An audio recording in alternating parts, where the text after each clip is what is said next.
ওয়াহাবি, দেওবন্দি, নজদি, আহলে হাদিস এদের সবচেয়ে বড় সমস্যা হচ্ছে মিলাদুন্নবী নিয়ে। এদের প্রত্যেকের মতে মিলাদুন্নবী বিদআত বিদআত বিদআত। তো আমার কিছু প্রশ্ন আপনাদের কাছে। রাসূলুল্লাহ সাল্লাল্লাহু আলাইহি ওয়াসাল্লামের যুগে যা ছিল না সেটিই বিদআত। তাহলে আমাকে একটু সত্যভাবে আপনি বলুন তো, রাসূলুল্লাহর যুগে কি মাদ্রাসা ছিল? ছিল না, সেটি বিদআত হলো না কেন? মসজিদ পাকার ছিল না, মসজিদে টাইলস ছিল না, মসজিদে এসি, ফ্যান আর এই যে লাইটগুলো লাগানো হয় এই লাইটগুলো ছিল না, এগুলোকে বিদআত বলেন না কেন? রাসূলুল্লাহর যুগে কোরবানির চামড়া কেউ উঠাতো না, কোরবানির চামড়া বিক্রি করে সেই টাকাগুলো মাদ্রাসায় লাগাতো না, এগুলোকে বিদআত বলেন না কেন? রাসূলুল্লাহর যুগে জাকাতের টাকা মাদ্রাসায় কেউ লাগাতো না, এগুলোকে বিদআত বলেন না কেন? রাসূলুল্লাহর যুগে প্যান্ডেল লাগিয়ে ওয়াজ মাহফিল করা হতো না, এগুলোকে বিদআত বলেন না কেন? রাসূলুল্লাহর যুগে মাইকের মাধ্যমে ওয়াজ শোনানো হতো না, এগুলোকে বিদআত বলেন না কেন? রাসূলুল্লাহর যুগে ইউটিউবের মাধ্যমে দিন প্রচার হতো না, এগুলোকে বিদআত বলেন না কেন? রাসূলুল্লাহর যুগে মাইকে নামাজ পড়ানো হতো না, এগুলোকে বিদআত বলেন না কেন? রাসূলুল্লাহর যুগে মাইকে আজান দেওয়া হতো না, এগুলোকে বিদআত বলেন না কেন? রাসূলুল্লাহর যুগে নাহু, সরফ, বালাগত, মন্তিক ইত্যাদি এই বইগুলো ছিল না, এগুলোকে বিদআত বলেন না কেন? আরে এগুলো তো পরের বিষয়। রাসূলুল্লাহর যুগে বুখারী শরীফ, মুসলিম শরীফ সহ কোনো হাদিসেরই বই ছিল না, এগুলোকে বিদআত বলেন না কেন? রাসূলুল্লাহর যুগে কোরআন এইভাবে যে আকারে এখন আমরা পাই বইয়ের আকারে ছিল না, এগুলোকে বিদআত বলেন না কেন? রাসূলুল্লাহর যুগে কোরআনে জবর, জের এমনকি হরফে নোক্তা লাগানো ছিল না, এগুলোকে বিদআত বলেন না কেন? রাসূলুল্লাহর যুগে মাদ্রাসায় বুখারী শরীফের দর্স দেওয়া হতো না, খতমে বুখারীর অনুষ্ঠান হতো না, এগুলোকে বিদআত বলেন না কেন? রাসূলুল্লাহর যুগে কোনো হাফেজকে পাগড়ি পরানো হয়নি, হাফেজ কিংবা আলিমের দস্তারবন্দি হয়নি, আপনারা দস্তারবন্দির মাহফিল করেন কেন? এগুলোকে বিদআত বলেন না কেন? রাসূলুল্লাহর যুগে এইভাবে মাইক লাগিয়ে রাস্তার ধারে বসে চাঁদা কালেকশন করা হয়নি, আপনারা কেন করছেন? এগুলোকে বিদআত বলেন না কেন? রাসূলুল্লাহর যুগে মাদ্রাসাই তো ছিল না। আশ্চর্যের বিষয়, সব বিদআত শুধুমাত্র মিলাদুন্নবীর ক্ষেত্রে দেখা যায়, তাছাড়া অন্য কোনো ক্ষেত্রে বিদআত দেখা যায় না। বিশেষত টাকা যেখানে ইনকাম হয় সেই ক্ষেত্রে বিদআত দেখা যায় না। আপনাদের কাছে প্রশ্ন, আহলে হাদিস তো রাসূলুল্লাহর যুগে ছিল না, এটি বিদআত হলো না কেন? কেন হলো না?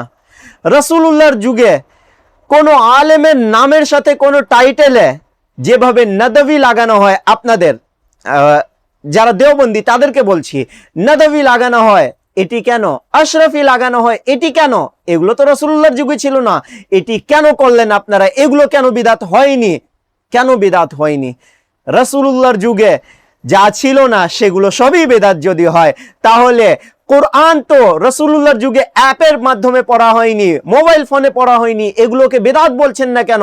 এগুলোর বিরুদ্ধে ফতোয়া দিচ্ছেন না কেন? শুধুমাত্র মিলাদুন নবীর ক্ষেত্রে আপনাদের বিদআতের ফতোয়া আসে কেন? কেন?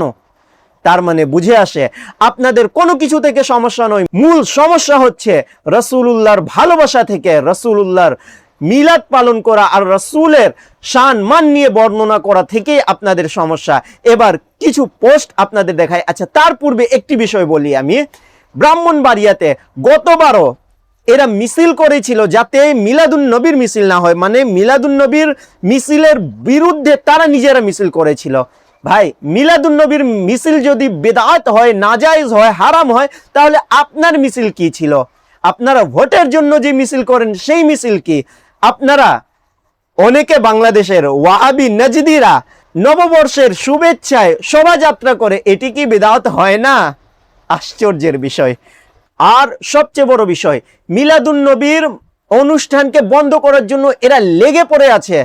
এদের ব্রেন এইভাবে ওয়াশ করা হয়েছে মিলাদুন নবীর বিরুদ্ধে কাজ করতে হবে, কিন্তু এদের মাদ্রাসায় যে বলৎকার হচ্ছে এর বিরুদ্ধে একটি পোস্ট আজ পর্যন্ত আমি এদের মাধ্যমে দেখিনি।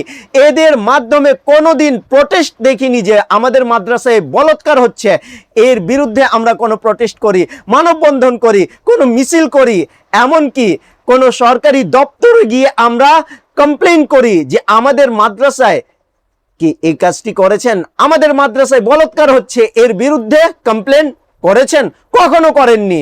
কোন সুন্নি মাদ্রাসায় আলহামদুলিল্লাহ বলৎকারের কোনো ঘটনা হয়নি, সব ঘটনা এই দেওবন্দীদের মাদ্রাসায় হয়।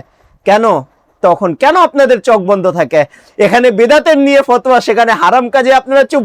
বাহ, কি সুন্দর আপনারা দিন প্রচার করেন, খুবই সুন্দর, খুবই বাহ, একতরফা কথা। এরপর কিছু পোস্ট আপনাদের সাথে আমি শেয়ার করি। এই যে পোস্ট দেখতে পাচ্ছেন, আব্দুল্লাহ আল গালিবের পোস্ট।